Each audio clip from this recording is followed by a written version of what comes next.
This past Friday, the Spire of the Watcher dungeon was released, and with it came some new weapons and some reprised weapons for us to grind. In today's video, I wanted to point out which roles you should be grinding for on each weapon. I'll timestamp each weapon, so if you want to skip to a certain weapon, just head to the description below for all the timestamps. With that being said, let's dive into it. Let's start with the new sidearm, Liminal Vigil. Liminal Vigil is a 325 RPM sidearm, which is one of the 3 other sidearms that are burst fire. With that useless information out of the way, let's check out the roles. When it comes down to perks, this weapon might have the most potential for having the best perk combinations of any weapon in this dungeon. In column 3, you can get Tunnel Vision, Headstone, or Perpetual Motion, and in column 4, you can get Kill Clip and Desperado. Any combination works for this weapon, but I'll definitely be grinding for a few Desperado roles. Moving on, we have the new Scout Rifle Long Arm. This is the first legendary 120 RPM Scout Rifle in the game. It is literally a legendary version of the Dead Man's Tale, except it's not nearly as good as DMT. Yeah, this weapon is not one I particularly enjoy, from the little amount that I've used it. Its slow rate of fire really hinders it in my opinion, and even though it does have a lot of damage per shot, I would just rather use Vouchsafe or Tarnished Metal if I needed a Scout Rifle. Anyways, regarding the perk pool, it's not too bad. It can roll with perks like Rapid Hit or Subsistence in column 3, and in column 4 you can get Adrenaline Junkie, High Impact Reserves, or Explosive Payload.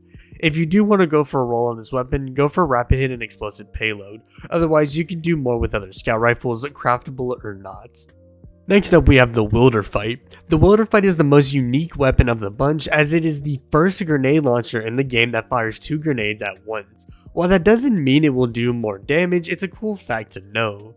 Anyways, the perk pool for this weapon is great. While there is only one perk I can recommend in column 3, which is Autoloading Holster, it has some great options in column 4, like Frenzy, Disruption Break, or the obvious popular selection here, Vorpal Weapon. Another quick note is that this weapon can also get blinding grenades, and if you've been a viewer of my channel for a moment, you'll know that I always recommend blinding grenades, so you know what to do.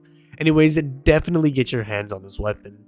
Moving on to the final new weapon in the dungeon, we have the Terminus Horizon. This is a 360 RPM LMG, which means it is the same archetype as LMGs like Fixed Odds, Quillen's Terminus, 7th Seraph Saw, and more. While many don't like slower firing LMGs, I think they're the most satisfying to use, so I'm excited to get a good roll on this weapon. Speaking of rolls, can we appreciate the rolls this weapon can come with? It's truly got some absolute banger rolls in here. For column 3, either go for Demolitionist, Dragonfly, or Triple Tap, and for column 4, go for Volt Shot, Adrenaline Junkie, High Impact Reserves, or Target Lock.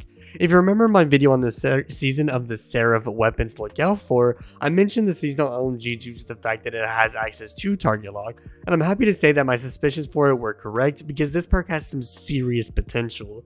It gives you a stack of 10% bonus damage as you continue to fire and hit an enemy, and this perk can stack up to 5 times for upwards to 50% bonus damage. Yeah, you heard that correctly, 50%. While I don't know if this will beat out linears, I think that Target Lock may be a sleeper pick for DPS. It would highly recommend you farm for a roll with Target Lock on it. While you're at it, might as well pair it with Triple Tap to make the perk even better. I'd highly recommend getting your hands on this weapon ASAP.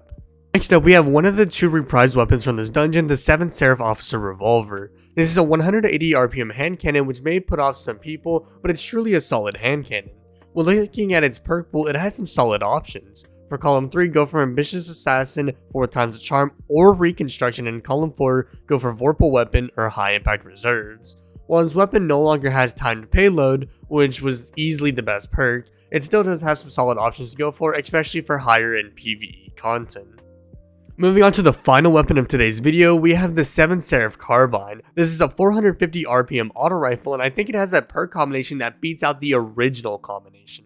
Diving into the perk pool, we can see that 4 times the Charm and Reconstruction can roll in column 3, and in column 4 we get Frenzy or Target Lock. I've already explained why Target Lock is great, so I'll definitely be grinding for a roll that has any of these perk combinations on it, and so should you. Well, that wraps up today's video. If you found it enjoyable, consider dropping a like and subscribing for more Destiny content dropping every week. If you want to farm the dungeon or you need help with it, I stream dungeon runs every weekday and sometimes on the weekend, so stop by my streams that happen right here on YouTube. Also, be sure to follow my social media platforms, all linked in the description below, as that's where you can get updates on when I upload and when I go live. With that being said, I'm SniperKH, and I'm out. Good luck with gaming.